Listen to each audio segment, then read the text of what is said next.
네, 시간이 되었습니다.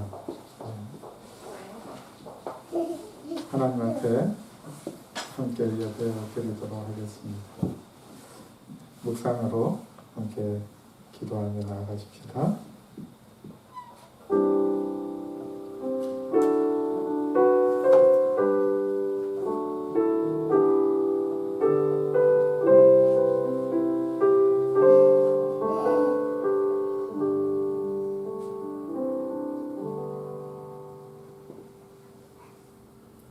오라 우리가 굽혀 경배하며 우리를 지으신 여호와 앞에 무릎을 꿇자.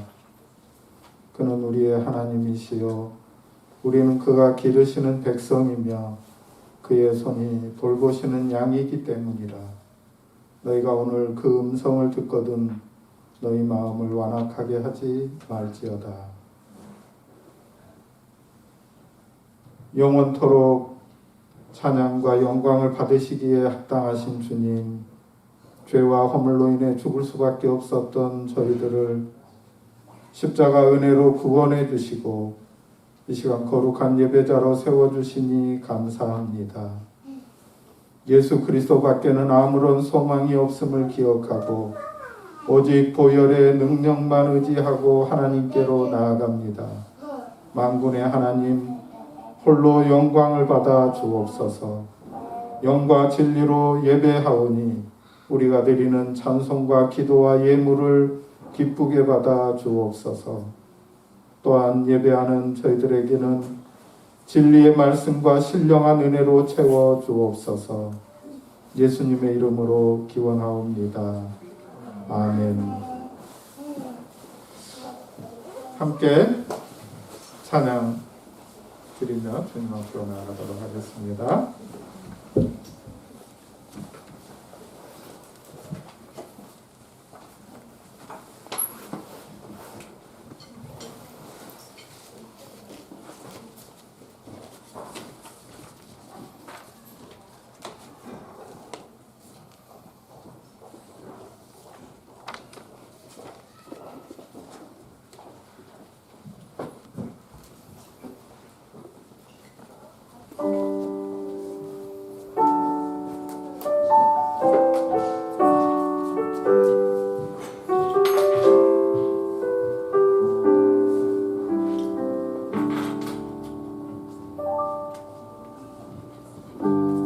약할 때 강함 대신에 나의 보배가 되신 주 나의 모든 것. 주 안에 있는 보물을 나는 포기할 수 없네. 주 나의 모든 것. 약할 때 강함 대신에 약할 때 강함 대신에 나의 보배가 되신 주 나의 모든 것. 주 안에 있는 보물을 나는 포기할 수 없네. 주 나의 모든 것. 예수 어린 양 존귀한 이름. 예수 어린 양 존귀한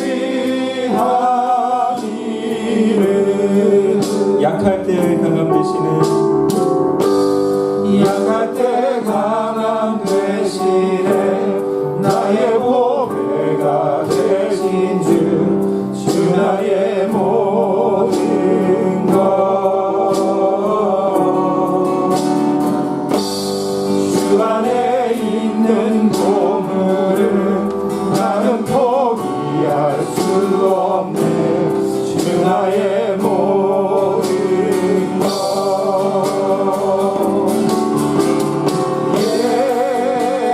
예수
그리스도의 평화가 여러분 모두와 함께 하십니다.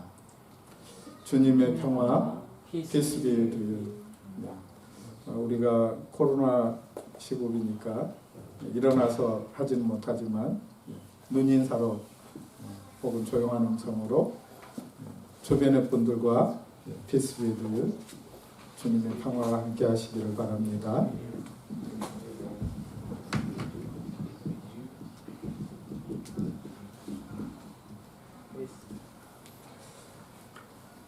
하나님 말씀 함께 보도록 하겠습니다. 누가복음 5장 1절로 11절까지의 말씀입니다. 누가복음 5장 1절로 11절 말씀.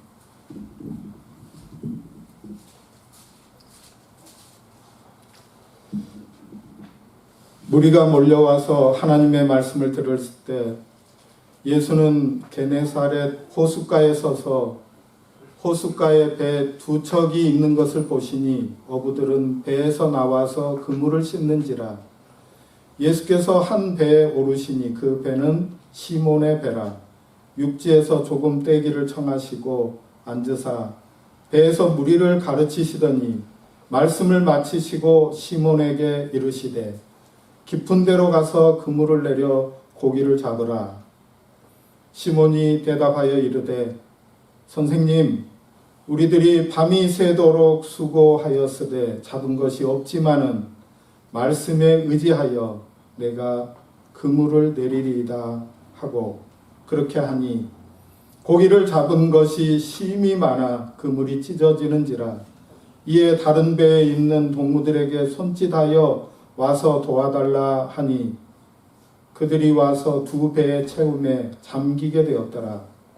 시몬 베드로가 이를 보고 예수의 무릎 아래에 엎드려 이르되 주여 나를 떠나소서 나는 죄인이로소이다 하니 이는 자기 및 자기와 함께 있는 모든 사람이 고기 잡힌 것으로 말미암아 놀라고 세베대의 아들로서 시몬의 동업자인 야고보와 요한도 놀랐습니다. 예수께서 시몬에게 이르시되 무서워하지 말라. 이제 후로는 내가 사람을 취하리라 하시니 그들이 배들을 육지에 대고 모든 것을 버려두고 예수를 따르니라. 아멘. 이는 하나님의 말씀입니다. 하나님 감사합니다.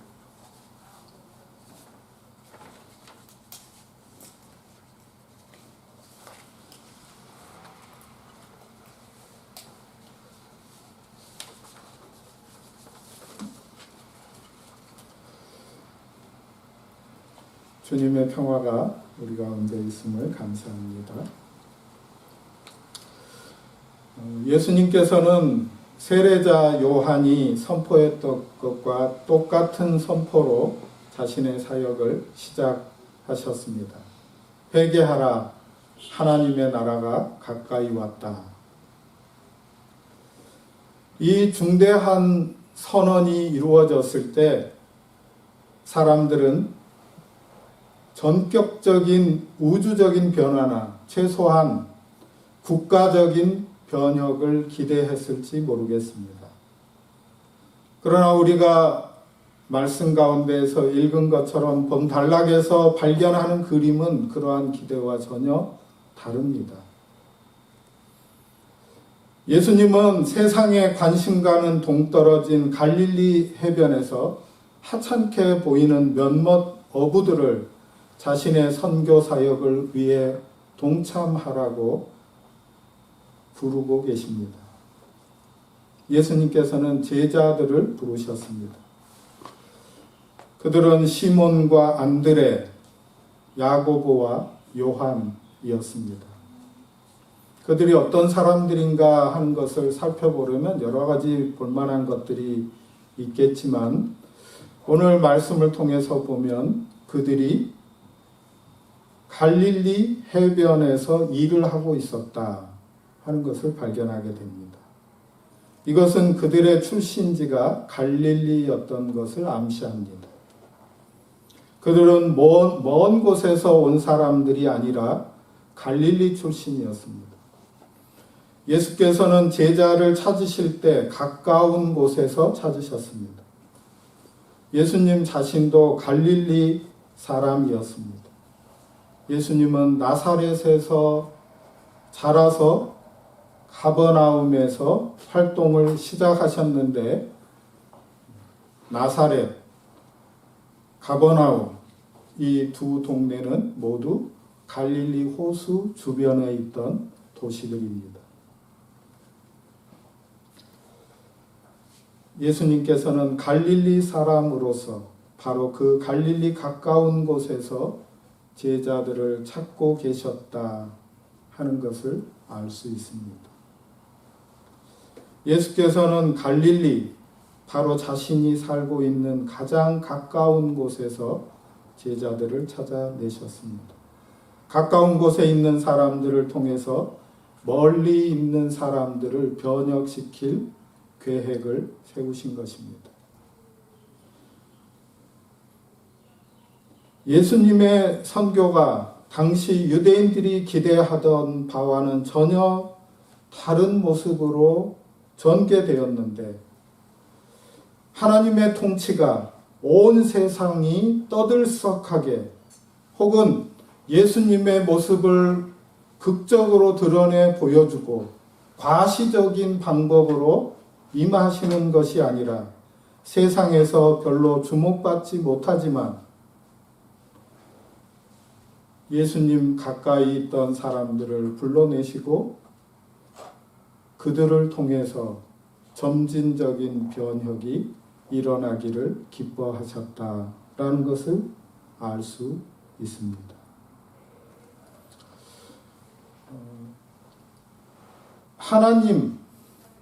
하나님의 나라, 예수 그리스도, 그분을 위해서 자신의 전 생애를 드리고 주님과 동행하는 삶을 살기로 다짐하고 자신의 일생을 드렸던 이들 중에 로렌스 형제가 있습니다. 이 로렌스 형제가 이런 말을 들려줍니다. 꼭 큰 일을 해야 할 필요는 없다. 나는 후라이팬에 작은 계란 하나라도 하나님을 사랑하는 마음으로 뒤집는다. 그 일도 다 끝나 더 할 일이 없으면 나는 바닥에 엎드려 하나님을 경배한다. 그랬습니다. 우리가 이 말씀을 통해서 우리에게 주시는 메시지를 발견합니다. 하나님께서는 우리에게 기대하시는 바가 있습니다.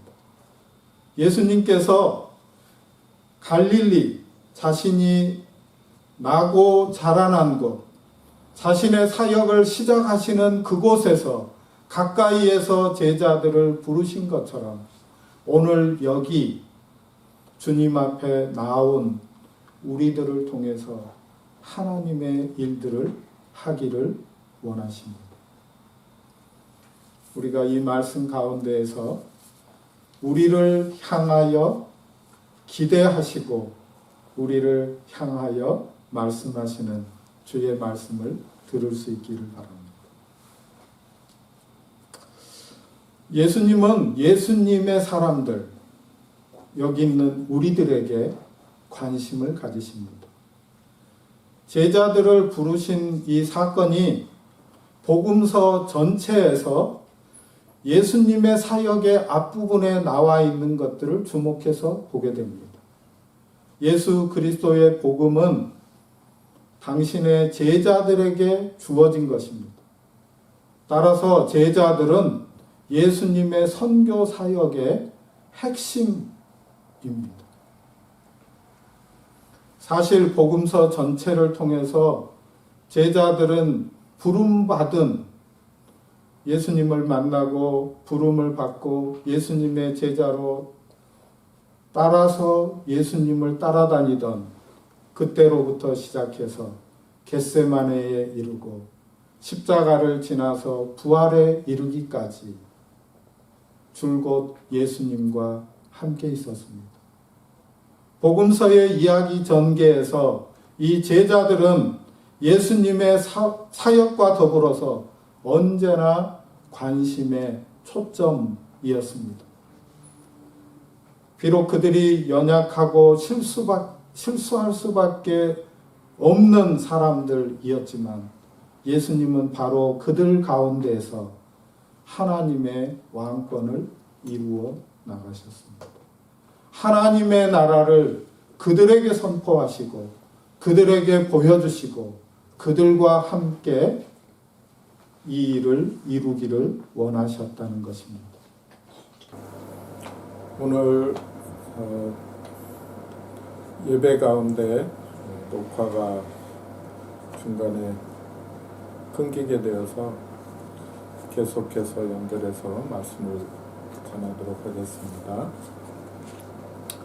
예수님은 예수님의 사람들, 바로 우리들에게 관심을 가지고 계십니다. 복음서 가운데에 제자들을 부르신 사건이 이야기의 전개에서 예수님의 사역의 전반부에 나오는 것을 우리는 보게 되는데 이것은 주목할 만한 일입니다. 예수 그리스도의 복음은 주님의 제자들에게 주어진 것이고 따라서 제자들은 예수님의 선교의 본질적인 요소입니다. 사실 복음서 전체를 통해서 제자들은 이때부터 겟세마네 동산에 이르기까지 십자가와 십자가를 넘어선 부활에 이르기까지 줄곧 예수님과 함께 하였습니다. 복음서의 이야기 전개에서 그들은 예수님의 사역과 더불어서 언제나 관심의 초점이 되었습니다. 비록 그들이 연약하고 실수할 수밖에 없었지만 예수님은 바로 그들 가운데에서 하나님의 일들을 이루어 나가셨습니다. 이러한 제자들의 모습을 통해서 오늘날 우리들의 모습을 돌아보고 우리의 삶과 신앙을 점검해 보도록 도전하고 있는 말씀을 우리는 만나고 있는 것입니다. 이 말씀을 통해서 하나님께서 우리에게 주시는 메시지는 스펙이 아니라 순종이다 하는 것을 말씀해 주십니다. 예수님께서 제자들을 부르셨을 때 그 제자들이 가지고 있었던 모습들을 보면 연약할 뿐만 아니라 인간적으로 보면 그들이 예수님의 일들을 감당하는 데 있어서 어떤 자격을 갖추거나 무엇인가를 이루어낸 사람들이 아니었다 하는 것을 보게 됩니다. 다만 그들의 삶 가운데에 하나님의 말씀이 들려지고 예수 그리스도께서 말씀하실 때 그들이 그 말씀을 따라서 자신을 변화시키는 사람들이었다 하는 것이 특징적인 모습으로 우리에게 보여지고 있습니다. 말씀에 순종하는 것으로부터 시작되었다는 것입니다. 갈릴리의 게네사렛 호숫가에서 지난밤 밤이 새도록 수고를 했는데 고기를 잡지 못하고 허탕을 치고 돌아왔습니다. 그리고 그들은 해변에서 그물을 싣고 있었습니다. 그들이 함께한 배는 두 척이었습니다. 그들의 두 배를 주목하신 주님께서 그 가운데에 시몬의 배를 택하시고 육지로부터 조금 뛰기를 청하신 후에 그 배에 앉아 무리를 가르치셨습니다. 가르치심이 끝난 후에 주님은 기다렸다는 듯이 그 배에 함께한 시몬에게 깊은 데로 가서 그물을 내려 고기를 잡으라 명하십니다. 시몬은 어젯밤에 악몽 같은 헛수고의 시간을 기억하고 있었을 텐데 주님의 말씀에 순종하여 그물을 내립니다. 아마 그와 그의 동료들이 이렇게 그물을 내리기까지는 배에서의 예수님의 가르침에 큰 영향을 받지 않았나 생각하게 됩니다.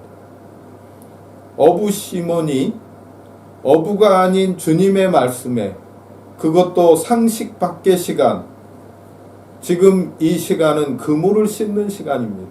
그물을 씻는 시간이지 그물을 내리는 시간이 아닙니다. 거기에다가 그물을 내리는 장소조차도 상식적이지 않습니다. 깊은 데로 가서 그물을 내리라 하는 예수님의 말씀에 순종하고 그 말씀에 따라서 그물을 내리는 것인데, 이것은 이전에 4장 말씀에서 보여지는 것처럼 귀신을 쫓아내고 병자를 고치시고 뿐만 아니라 자신의 배에서 하나님의 말씀을 전하시게 될 때에 그 말씀을 듣고 그 배에서 함께 들었던 예수님이 주시는 그 말씀이 주는 능력과 믿음 때문에 순종할 수 있었을 것입니다. 놀랍게도 어젯밤에는 밤이 새도록 수고해도 전혀 잡지 못했던 물고기가 그물이 찢어질 정도로 잡히게 되었습니다. 이 놀라운 일을 목격한 시몬 베드로는 주님의 현존 앞에 자신이 죄인임을 고백합니다. 이 고백 역시 배에서의 예수님의 가르치심의 결과였을 것이다 하는 생각을 해보게 됩니다. 예수님께서 그 배에서 무슨 말씀을 하셨는지 말씀이 정확하게 말해주고 있지 않기 때문에 우리는 알 수 없습니다. 그러나 베드로가 그 배에서 주님의 말씀을 들었을 때에 자신의 삶이 예수님이 들려주시는 그 말씀에 부합하지 못하다 하는 것을 깨닫고 있었을 것입니다.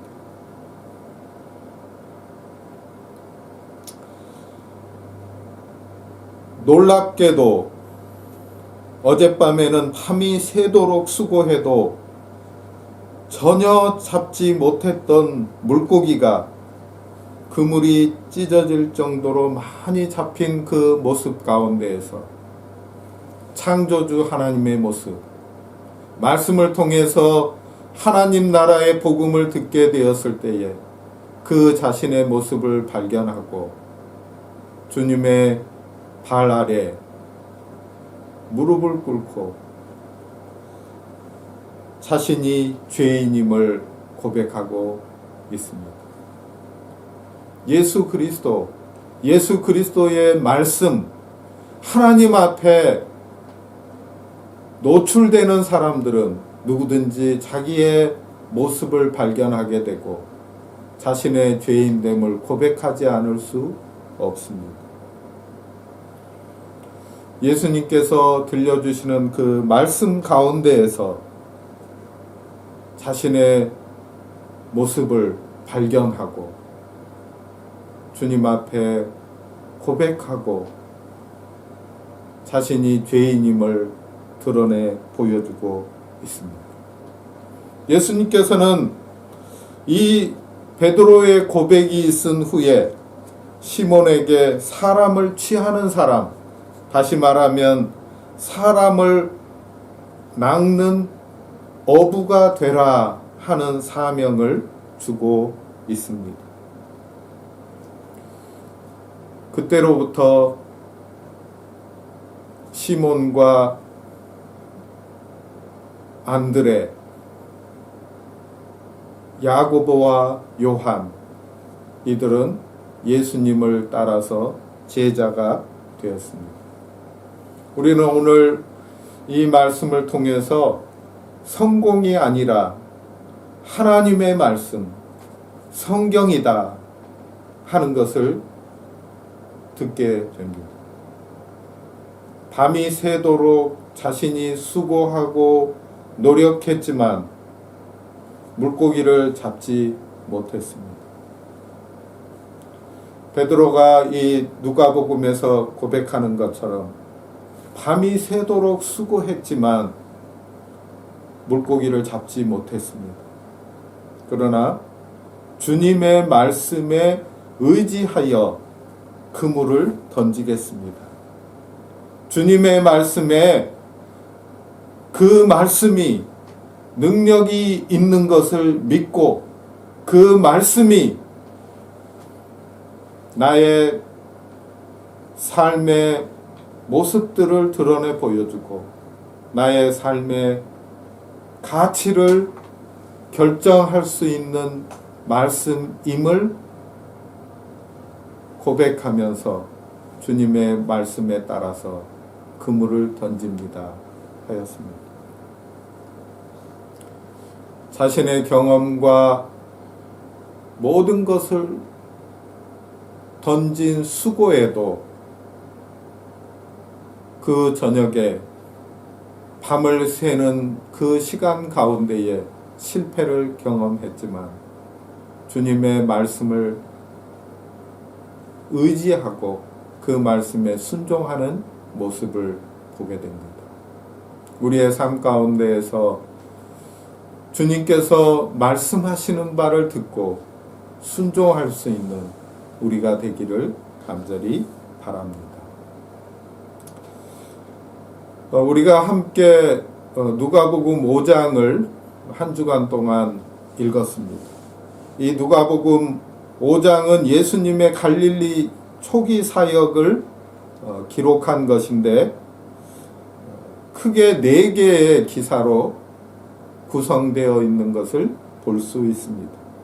이 4가지 사건들은 우리가 함께 읽은 1절로 11절의 말씀 가운데 있는 대로 베드로와 그와 함께한 어부들을 부르신 사건, 문둥병자를 고치시는 일, 중풍병자를 고치시는 것, 그리고 레위를 부르시고 식탁교제를 하시고 그곳에서 금식 논쟁이 일어나는 데까지 이르는 모습들을 보여주고 있습니다.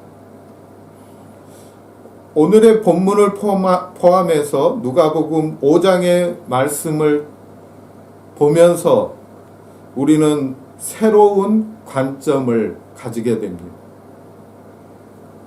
메시아 시대는 옛 시대와는 다른 질적으로 새로운 구원의 시대가 왔음을 보여주고 있습니다.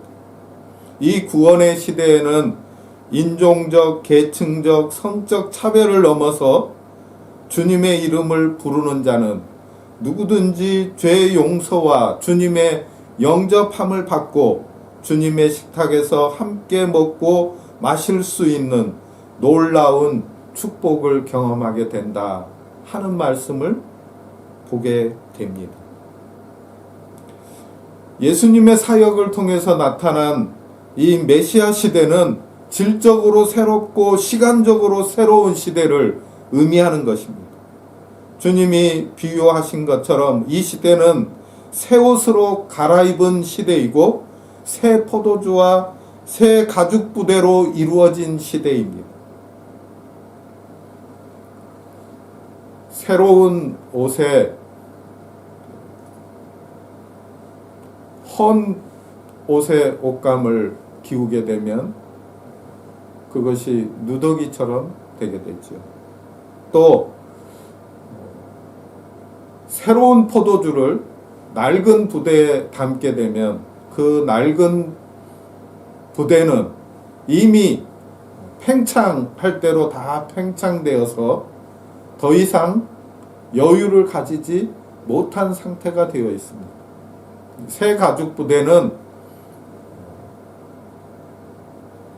팽창할 수 있는 여력을 가지고 있습니다.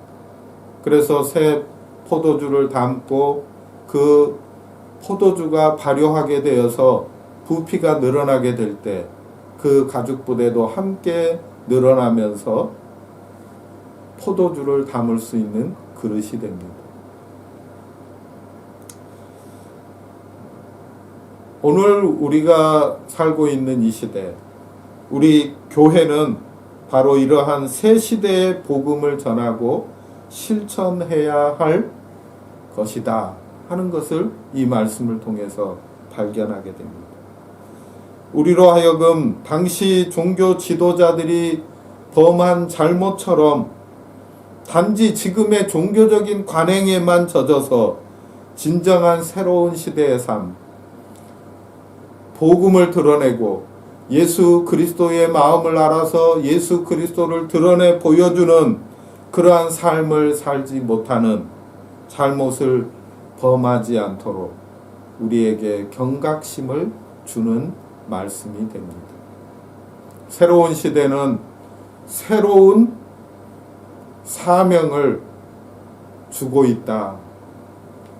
예수 그리스도의 제자로 부름받은 사람들의 특징에 대해서 잠깐 생각을 했습니다. 예수 그리스도의 사람으로 부름받은 사람들은 스펙이 아니라 순종하는 것입니다.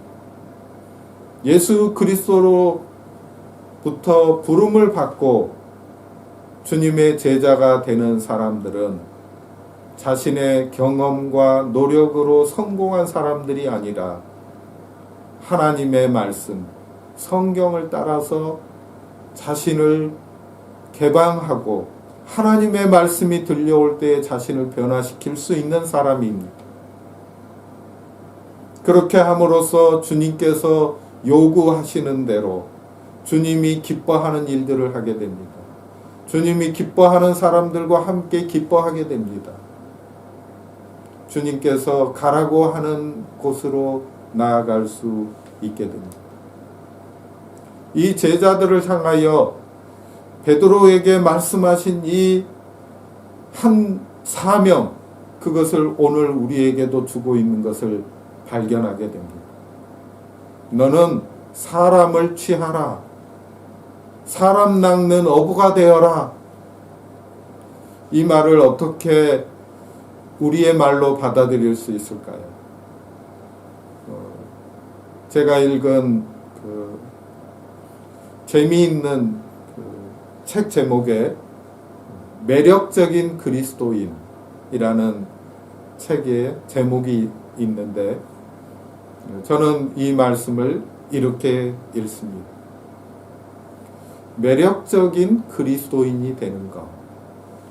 이것이 주님께서 사람을 취하라 하는 말씀의 뜻이라는 생각입니다. 우리 교회에서 일어났으면 하는 일을 보게 되는데 비읍교회 기역 목사님이 목회 일기를 쓰면서 기록한 것을 그대로 제가 읽어드리도록 하겠습니다. 교회 다니는 이웃에 사시는 어떤 분이 자주 와서 우리 교회 가면 맛있는 것 줍니다. 우리 교회 함께 가시지요. 했지만 우리 돈 있어요. 그러며 가지 않았습니다. 무슨 말인지 아시겠죠? 교회에 출석하는 이 성도가 자기 이웃에게 찾아가서 우리 교회 같이 갑시다. 우리 교회 가면 맛있는 거 줍니다. 이렇게 얘기를 했더니 그분이 나도 돈이 있어요. 맛있는 건 내가 사 먹으면 됩니다. 이렇게 했다는 거예요. 그런데 이 집사님, 이분을 전도하신 새로운 새 가족을 전도하신 분이신데 이 집사님 가정을 보면서 행복해 보인다. 좋은 분들인 것 같다. 그런 생각이 들어서 이런 분들이 다니는 교회라면 좋겠다는 생각이 들어서 오게 되었습니다. 지난주에 이어 오늘은 따님과 함께 온 성도가 그 새 신자가 내게 한 말이다 하고 목사님이 이것을 기록해 두었습니다. 사랑하는 여러분, 우리 주님께서 우리를 부르시고 우리 가운데에 주님을 만난 기쁨으로 우리의 모든 과거의 삶의 부분들을 새롭게 함으로 주님 앞에서 새로운 사람이 되고 주님을 따르는 제자의 삶을 살아가는 우리들에게 주님께서 너희는 사람을 취하라 사명을 주시는데 주님께서 말씀하신 대로 우리에게 매력적인 그리스도인이 되게 하는 은혜를 주시기를 원합니다. 주님의 말씀을 받고 가정 가운데에서 주님이 주신 말씀으로 말미암아 화목한 가정을 이루고 행복한 그리스도인의 삶을 살아가면서 이웃들에게 그리스도인 된 모습들을 보여줌으로써 예수님이 말씀하신 대로 너희는 세상의 소금이다. 너희는 세상의 빛이다. 너희를 통해서 하늘에 계신 아버지가 영광을 받으신다 하는 말씀이 이루어지게 되기를 간절히 바랍니다. 함께 기도하겠습니다. 하나님 아버지 은혜를 감사합니다. 주님께서 제자들을 부르실 때에 가까이 있는 갈릴리 동네의 사람들, 어부들을 부르시고 그들을 통해서 세상을 변화시킬 위대한 일들을 시작하신 것을 봅니다. 하나님 아버지 우리를 부르시고 우리로 주님의 제자가 되어 주님의 나라를 위한 일꾼이 되게 하시는 것을 기억하고 감사합니다. 하나님 아버지 주님께서 제자들을 부르실 때에 성공하고 세상에서 멋진 모습을 보여주는 사람이 아니라 주님의 말씀을 따라서 그 말씀을 의지하고 순종하는 자들을 부르셨던 것을 기억합니다. 저희도 주님의 말씀이 들려올 때에 순종하는 삶을 살기를 원합니다. 저희의 변화된 모습, 그리스도인으로서 주님과 함께 행복한 삶을 누리는 그 삶을 통해서 매력적인 그리스도인이 되어 이웃들을 주님에게로 이끄는 사람을 취하는 사명을 감당하는 저희가 되도록 은혜를 베풀어 주시옵소서. 주의 성령께서 우리와 함께 하셔서 이 아름다운 일들을 주님의 손 안에서 주의 은혜로 이루실 줄 믿고 감사합니다. 인도하여 주시옵소서. 예수님 이름으로 기도합니다. 우리 주님 예수님의 은혜와 아버지 하나님의 사랑과 보혜사 성령님의 교통하심이 주님 앞에 나와 예배하는 주의 사람들과 가정과 교회와 민족 위에 이제로부터 영원토록 항상 계시기를 간절히 축원합니다. 아멘.